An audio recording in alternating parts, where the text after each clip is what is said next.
That's right, in the Hampton Roadshow kitchen with Chef Chris Hill from the Bachelor Kitchen, a Spanish-inspired dish, Yes, and a really cool story behind it. I have a London broil. I'll also give you kind of background behind that.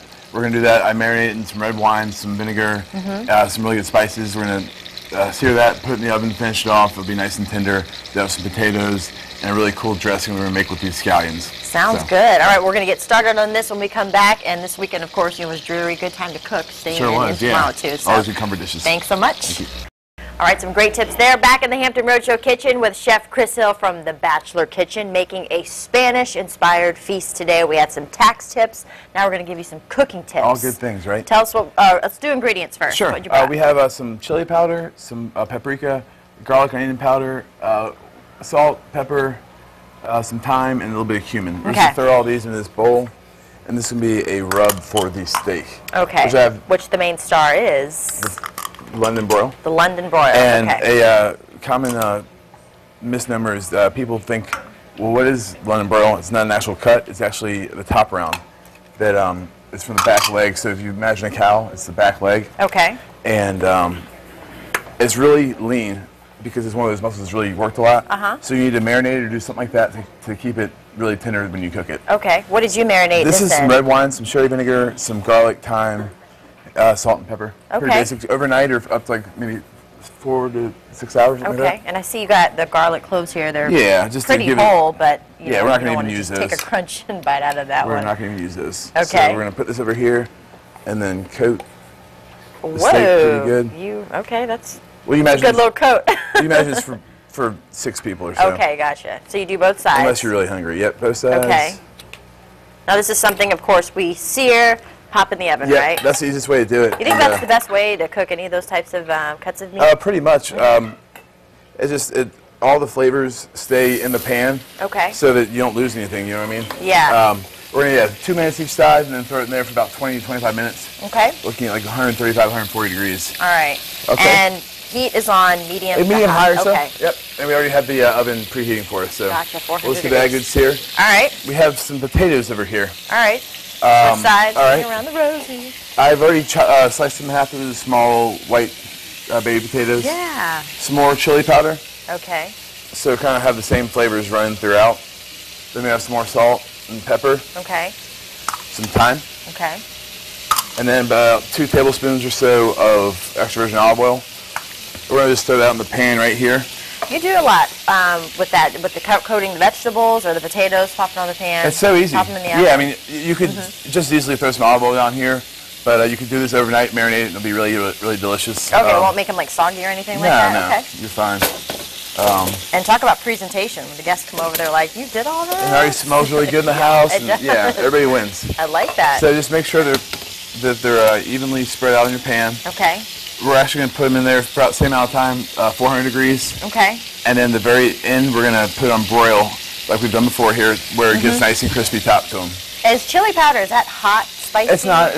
It's really just kind of a nice, rich, smoky, rich flavor to it. So we're going to get right in the pan with these. Okay.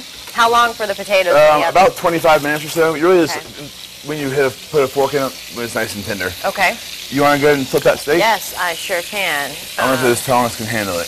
Let's go. Yeah, there we go. There you go. And see, it's got a nice caramelization, nice sear on it. I was going to say, how do you know, does it depend on, like, how do you know how long on each side to get a good sear? Well, it really depends on your heat, but when you should be able to see when those bubbles kind of come around the sides. Okay.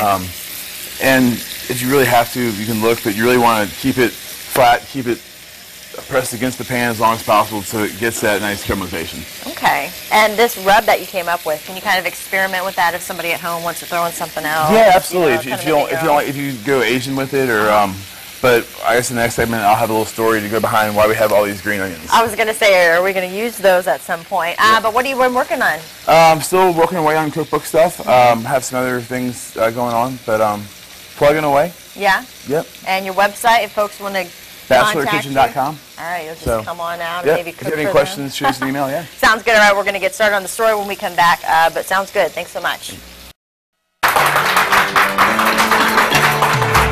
All right, back on the Hampton Road Show in the kitchen with Chef Chris Hill from the Bachelor Kitchen making a Spanish-inspired feast. We had the London broil in the oven along with our potatoes, and now you're going to give us some background story Yes, here we on are. these All right.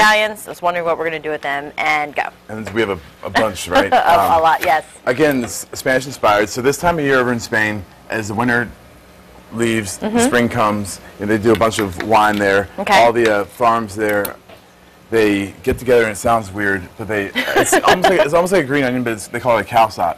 A calçot. What they do is they get together, and it's a big festival.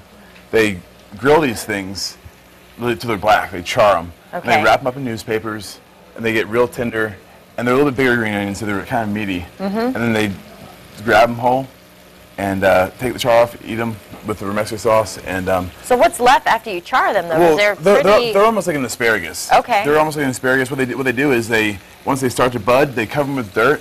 So instead of getting green like these would, they can just continue to get meaty.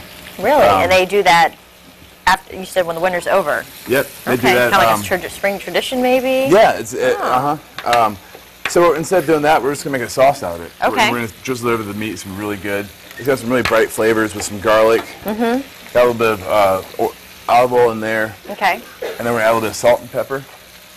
gotcha. How long does it take to char them? Like, Well, if you're gonna do it right, you point can where do it over the grill. Yeah. We're gonna kind of cheat a little bit and just really cook them pretty good till they're almost charred. They're gonna wilt down a little bit. Okay. And then it's gonna make and we're just gonna puree it up with some olive oil in here okay. with some Well, you got some time, so we're good. sherry And vinegar. how long again on the London broil? Because we seared it on both sides. About 25 minutes or so. Okay. We have it at 400 degrees. So it's probably been there about 20 minutes now. So Okay. it's probably getting close. All right. Once you pull it out of the oven, let it sit for a couple minutes, let all the juices redistribute. Okay. Do you want to stir Yeah, that? do I just Yeah, stir if this you want. around? You want to stir fry here, though. Yeah. Where's all the rice? Oh, this smells delicious. Yum, yum, yum. So a vinaigrette's going to be 3 or 4 parts olive oil to any sort of acid, which here we're going to use this sherry Okay. vinegar, which is used really commonly over in Spain with a lot of their things, Okay. which is really also well known for their wine. Yes. They actually have more acres of wine than any country in the world. Really? They only produce, I think, they're like number 3 or 4, Okay. probably because they don't. It's a weird climate. Once you go there, you don't come back. That's right. Lost in the wine fields. Yeah. So I think let's go ahead Okay. and throw these in here. All right, and your spoon. And And you could probably do this little puree over overnight, yeah. And actually, what I overnight, like to or do, put it in the fridge. What do you heat it up, or you serve it cold? I would heat up just a little bit, or at least Okay. room temperature, just so it doesn't chill the meat too much. But Okay. then we're gonna buzz it up with the top on, Yes. and Stop. don't fill it up too hot because it'll get. Yeah. So equal parts the olive oil and then the sherry vinegar. Yeah, and then a little bit of wine too. Vinaigrette, the wine. Okay.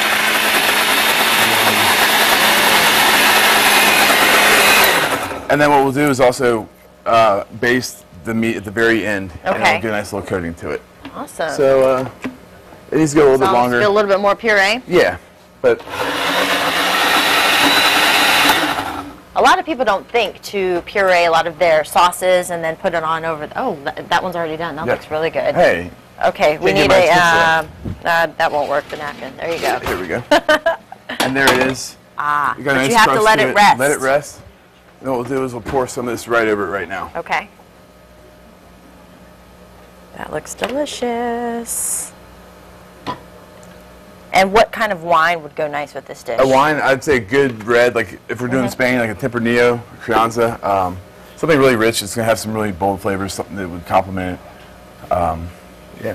What is your favorite type? Like this is a Spanish-inspired dish. What do you like to cook a lot when it's just you? Just me? In the bachelor kitchen. I love seafood. My first restaurant I Seafood. worked in is seafood. But I like to take ingredients that we're all familiar with, whether it's south of the border or Asian over in Europe, and finding ways to spruce it up and make it a little bit different. And you're online. You're also on Facebook. Well, how does this work? If somebody wants to contact you, maybe they've seen something here on the Hampton Road Show, they're interested in learning about it. But do you go and cook for people? Or do you Every like now and then demo I or do a lot of something? charity dinners. Okay. So if there's any charities out there, they're looking for ways to get a little bit of money, do a lot of silent auction type stuff. If you have any questions, shoot me an email as well. And All right. Yeah. Sounds good. All right, we're going to Out let there this for all you rest. guys. We're going to get the potatoes out of the oven. We don't have a wine to pair with it, but you said, oh, well, there you go. And we're going to set it up, and at the end of the show, we're going to taste it. Chef Chris O from The Bachelor Kitchen, thank you so much.